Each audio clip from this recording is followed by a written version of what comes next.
My wife visited. Okay, my wife visited. Okay, Kalam Biggie. What did I do? So I can't remember pretty well when I started planning to propose, but what I can remember is I was planning to propose ever since we met. You know.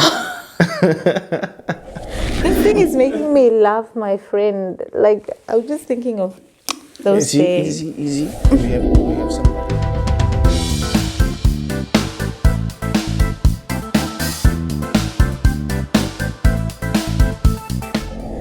So guys, welcome back to my YouTube channel.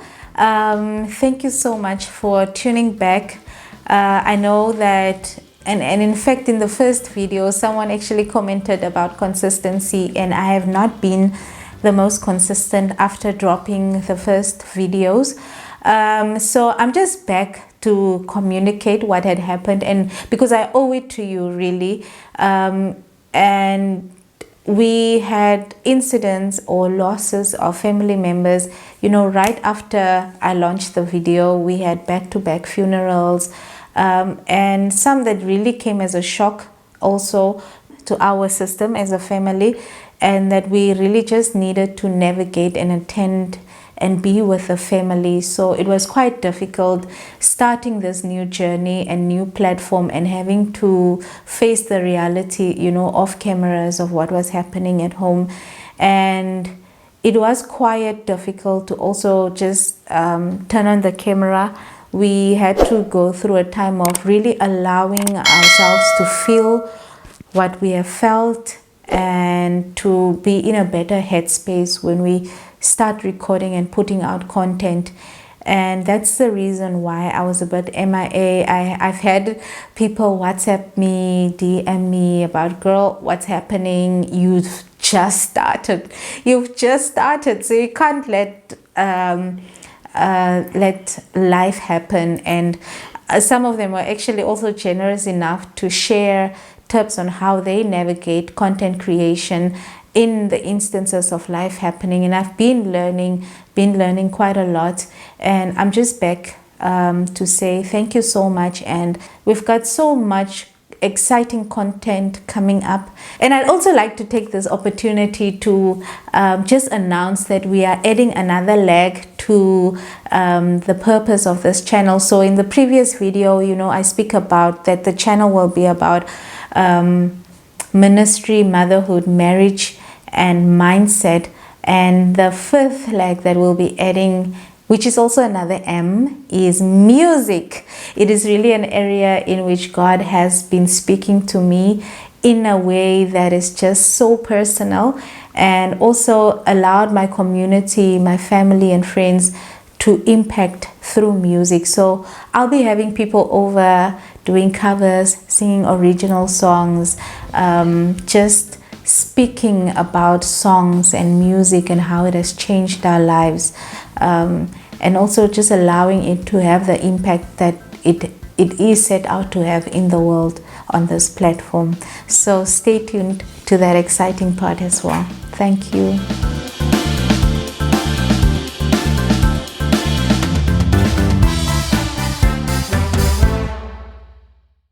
So if you could have a superpower, what would it be and why?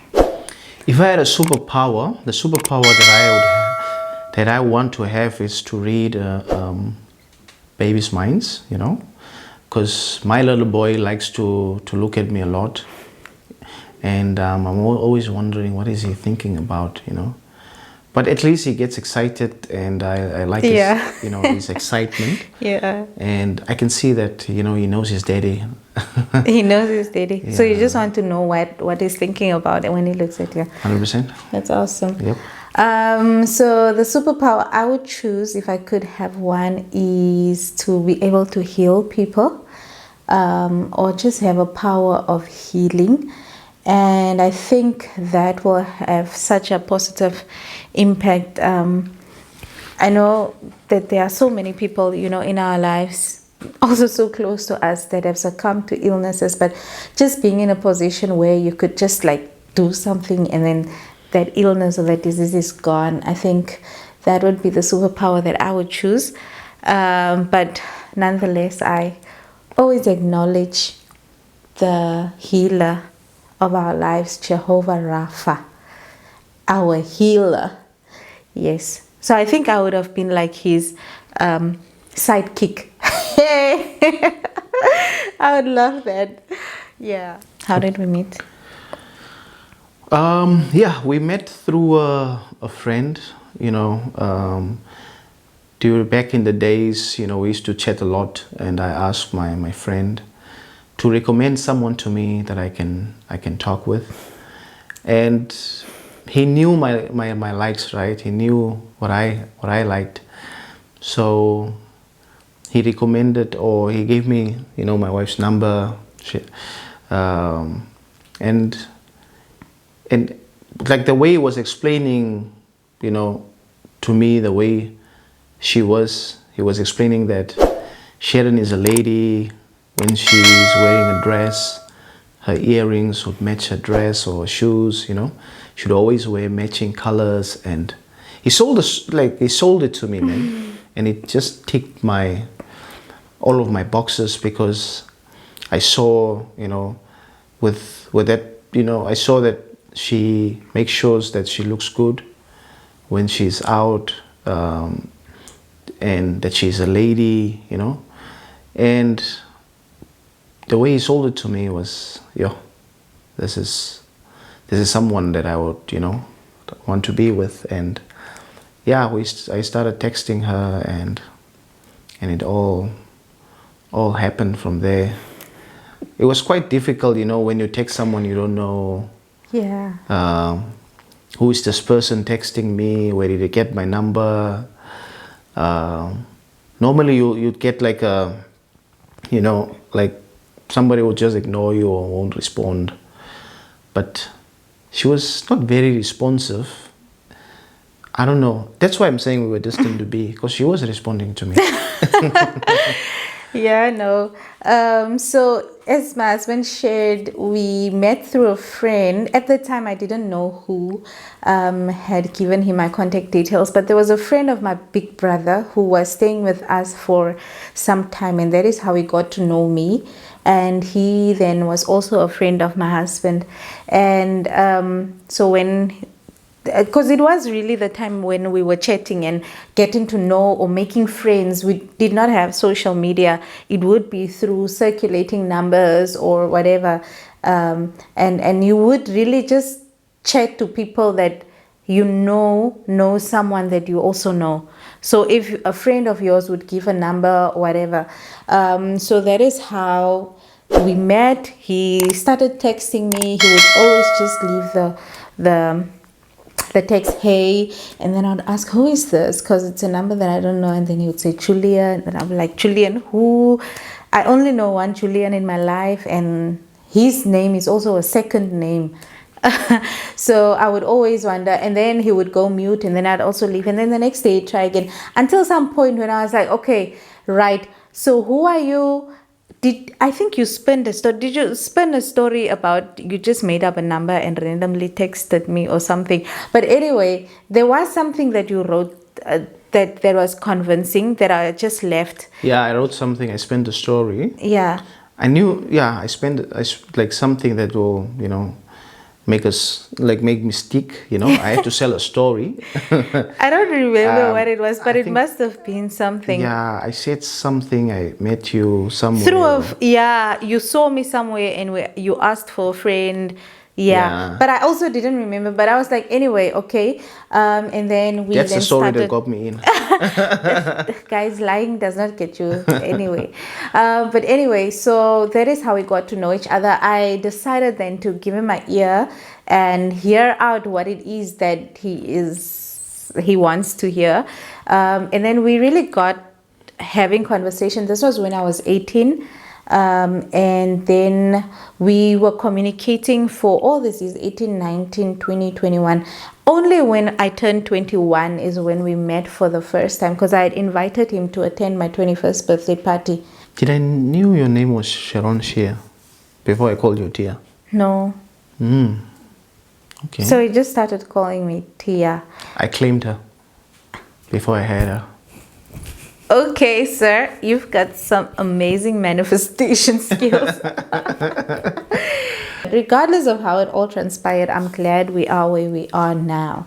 So that is how we met. So, in November month, my wife came to visit me for her birthday. She came with her sister and Cindy, her cousin. So I can't remember pretty well when I started planning to propose, but what I can remember is I was planning to propose ever since we met. You know. So for me,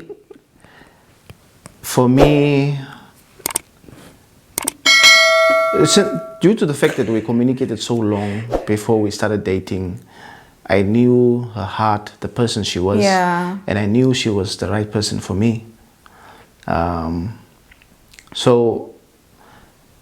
But I can't remember when I was starting, when I was planning to propose.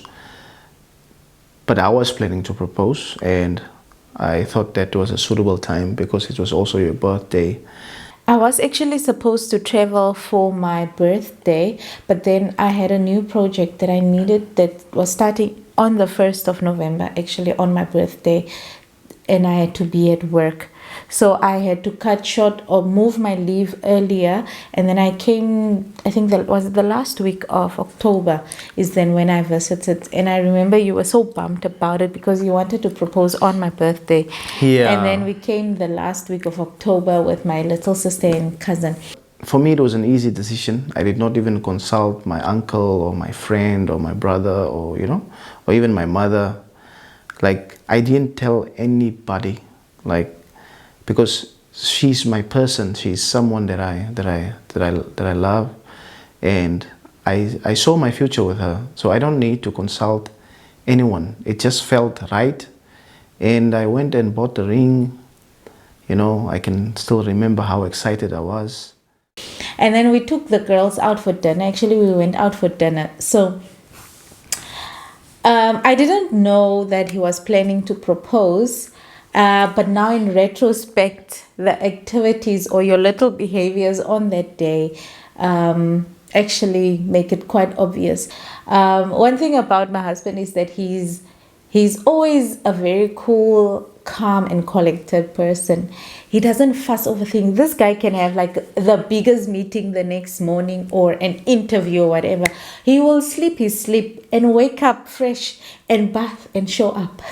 I, on the other hand, I will toss and turn. I can't wait for the morning time. I over prepare and overthink and what.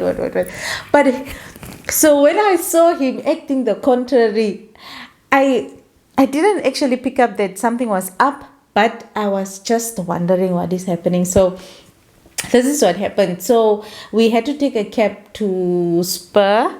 We are going to Spur. That time Spur in Fish Bay was in town. And then so we were with the kids. Fine. So now the girls and I go out. We actually went out together. And then while we were waiting for a cab, he turns around and goes back in. So this is the time that he forgot the ring.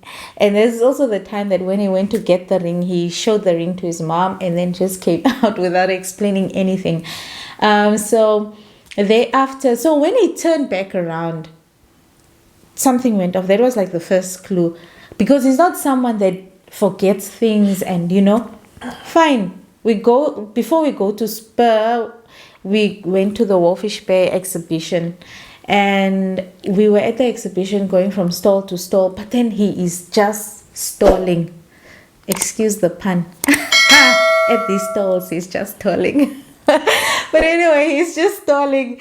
And he at the craziest stalls, man, at the smoothie makers and the kettles. And I'm like, this guy is watching a kettle being switched on and off. And the blenders going on and off over and over and going back and forth to the thing. Maybe that time I was thinking about homemaking because of the plans that he has. Who knows? So now I'm like, man, we are getting late. It's getting late, actually. We are with kids. It's getting cold. And we haven't even had dinner yet. So I'm like, why is he just not coming so that we can go? And then that was now the second thing where I was like, what is going on? And then lastly, what had happened was when we had finally settled in at Spur, he kept on going to the toilets. So we went the first time, and he's not really someone that walks up and down. Even when we go out dining, he doesn't really walk up and down to the toilet or whatever. So he went for the first time. Fine, I just let it slide. And then now the second time he went up again. So at this point in time, I'm having different suspicions in my head. And I let it slide. And then the third time he goes up to go to the toilet again after we had ordered the food. And then I'm just like, no, man, there's absolutely no way. This guy maybe is going to see another girl that is sitting by the balcony, because it's impossible that he goes to the toilet 3 times. So I was waiting for the 4th time. The 4th time, I was going to follow him. I was going to follow him to go see what is happening. What does this guy get up and go do at the loo 3 times in a row? But I guess were you prepping? Were you calming your nerves down? Yeah, I think every time I was looking for the right moment. Yeah. I was thinking, how should I do this? Yeah. Every time I would go and check the ring. It was such a beautiful ring. It was. Oh my gosh. So eventually he sits down, and then he starts taking pictures of the girls. They were sitting across us, and then he gave Cindy the phone, and then he wrote a message when he gave Cindy the phone. So when he gave her the phone, he said to her, also take pictures of us, right? So then I moved closer to him, getting ready for pictures. And then he had written a note for her that when I give you the phone, instead of taking pictures, you should take a video.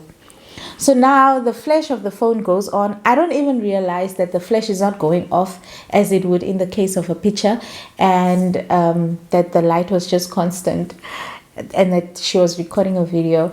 And then when she started recording the video, then he started maybe a backstory of how when we were still friends, you got me at school one night. And we were parked in the parking, and then you asked me to close my eyes if I trust you. And I said, no, I don't trust you, and that I'll not close my eyes, because at the time you were just my friend. Yeah. And what did you want to do? Should I have closed my eyes that day? Kissed you, right? So I knew, this closing of the eyes and whatnot. So I said, no, I don't trust you. I'm not going to close my eyes. And then he put a spin onto that story now that he was now my boyfriend, and he whispered now in my ear, now when Cindy started recording the video, that if you trust me, close your eyes. So obviously I go ahead and close my eyes because I trust him with my whole heart, and I close my eyes. And the next moment, so now I'm expecting him to kiss me, but I'm not feeling anything up close. And I'm also thinking, does he really want to kiss me in front of the kids? And then he's like, you can open your eyes. So I open my eyes, and then there's this Stearns box that's open with the most beautiful ring. Oh my gosh, I love that ring. I still have it until now. So he had the box on the table, and then he took the box with a voice that was shivering, and what was the line? Sharon, I want to spend the rest of my life with you. Will you marry me? And I was like, oh my gosh, yes! But not like that. I was like, yes! Oh my gosh, because I'm very shy and very aware of the environment. So it was the last thing that I expected. And then the people that were sitting next to us wanted to clap their hands, and but we quickly just like sort of communicated them non-verbally, not to make a fuss, because I don't even know these people in Wolfish Bay. So I was like, okay, so yeah, that is then how it happened. Yeah, it was a beautiful moment, to be honest. Just by listening, you telling the story. You're really loving it. Gave me goosebumps. Yeah. So chills, Yeah. So toe ek nou terughardloop het, het ek dink ek het die ring vergeet gehad. En toe wys ek my ma die ring, That's without explaining anything. Ja, so dit is die enigste tyd wat sy nou die ring gesien het. And then you just left her hanging. En toe los ek haar nou net daar, en but It's a beautiful moment. Yeah, and when we went back, I was now obviously like, "Hi, Mama, look!" And I was showing off my ring and stuff. And then she was crying, I was crying, you were crying. I think we spent the whole day, that night, just crying, just in tears, and just that realization that I've found my person, and it feels so peaceful. You know, the search is over, and he had proposed without us even really talking in detail about getting married and all of those things. So it just felt very timely. And then it now comes over to me telling my parents, guys. So there I go back. So before I went back, I asked Mama. Mama is now my husband's mom. I was like, so Mama, like, how do I tell Mom and Dad? And then she told me, no, you tell them that Mommy, Daddy, Julien asked me for my hand in marriage, and I agreed. She said it's very important that I emphasize the fact that I also want this as much as he does, and that I was not blindsided or caught off guard or being coerced into something that I'm really not looking forward to. So I took her word, I ran with that. We came back to Windhoek, the girls and I, and that was also going back to Windhoek was such a tough, and I've gone to Wolfish Bay back and forth, but this particular one after the proposal was the toughest one. Even Mama was crying like when the shuttle was leaving, and I'm like, this lady cries so much. She had like teary eyes when she was waving me goodbye. But so I came back, and I came back on the Sunday, and the Monday I had to start with work, and it was also at a very different location. It was at the head office. My dad and I went to work together, and just as he was dropping me off, as I was about to get off the car, I told him, oh yeah, Daddy, Julien proposed. He asked me for my hand in marriage, and I said yes. And I quickly jumped off the car, closed the door, and went to work. I didn't even think about what was going to happen thereafter. The day goes by, he gets me, so because we work, it was quite close to each other, so when he knocked off, he came to get me, and I was like, so I had forgotten also by the note on which we left or said goodbye in the morning. And then I get on the car and I'm like, hi Daddy, how was your day? And then I was like, how was your day, Daddy? How could you do that to me? And I was like, what did I do, Daddy? No, the news you shared. Then only I realized, oh my gosh, that I had told my dad about the proposal actually, and I didn't give him a chance to take it in. But anyway, after that, like, he said that he had actually spent the whole day first crying and in shock, and then he had gone praying for us on this journey, and just to be sure of what we are doing, and you know, if it's part of God's will for us to be together, for God to just take the lead and lead us. And then I asked him, so how do I tell Mom? So my parents have very different personalities, so the approach will not work the same. So then I think that day I got to, did you send me the video, or you exported the video onto the laptop? And then I brought the laptop home. Oh, you put it on a stick, ne? And then I was playing it, from my laptop at home. And then while I was playing the video, so I called my mom and I say, Mommy, and what? And then she comes downstairs, like, and then she's looking at the video. Now she came in the part where I was like doing yes, and I was shy and I was leaning into the guy. So she was like, Nia, wat 'n video is die? Wat verstief my goed wat julle sit en vry? And I was so shocked. I was like, Mommy, in the first place, why would I show you a video of us smooching?